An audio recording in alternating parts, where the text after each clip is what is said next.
رسول اللہ صلی اللہ علیہ وسلم کا تو اس قدر اپنے گھر والوں کے ساتھ شفقت کا برتاؤ تھا. حضرت عائشہ فرمانے لگی کہ کبھی ایسا ہوتا مجھ سے کہانیاں سنا کرتی، کہانیاں، نبوت کی ذمہ داریاں، امت کی فکر، نبوت کی ذمہ داریاں، امت کا درد اور فکر، لیکن اپنی اہلیہ کی دلجوئی کے لیے آپ سے کہانیاں سن رہے.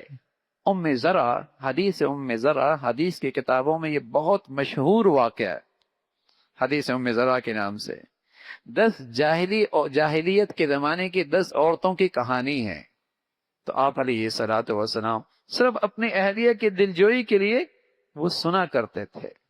عائشہ فرمانے لگی کبھی آپ تھکے ہوتے نا تو تہجد بیٹھ کے پڑھتے اور پھر آخری چند آیتیں کھڑے ہو کے پڑھ لیتے، پھر دوسری رکعت کے اندر بھی آپ بیٹھ کے پڑھتے، پھر آخری چند آیتیں کھڑی ہو کے پڑھتے. تہجد کا وقت ہے. فرمانے لگے اگر میں جاگ رہی ہوتی تو آپ مجھ سے آ کر باتیں کرنے لگ جاتے، اور اگر میں سوئی ہوئی ہوتی تو آپ بھی تھوڑی دیر کے لیے آرام کر لیتے. کوئی کہ میاں تہجد کا وقت ہے، دعاؤں کا وقت ہے، تلاوت کا وقت ہے، اور اس وقت اپنی اہلیہ سے باتیں. سبحان اللہ.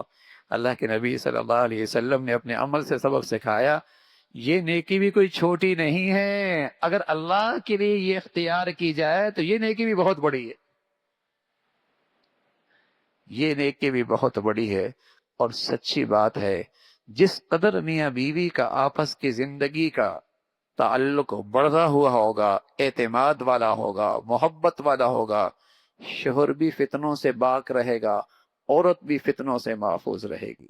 لیکن اگر یہ تعلق کچے دھاگے کی طرح ہو گیا، ڈر ہے عورت بھی کسی فتنے میں پڑ جائے گی، مرد بھی کسی فتنے میں پڑ جائے گا.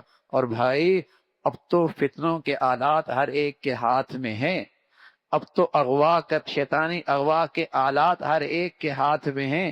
ذرا تعلقات خراب ہوئے ادھر فتنے میں مبتلا ہو گئے، ادھر فتنے میں چلا گیا. تو اب تو پہلے سے بھی زیادہ ضرورت ہے کہ آپس کی زندگی کا تعلق بڑا ہوا ہو، اعتماد زیادہ ہو، اور آپس کا قرب کا تعلق ہو. اور وہ ہوگا حسن سلوک سے، وہ ہوگا اعلی اخلاق سے، وہ ہوگا ایک دوسرے کی حقوق کی ادائیگی سے. اللہ رب العزت ان بڑی اخلاق میں سے حصہ ہمیں بھی نصیب فرما دے.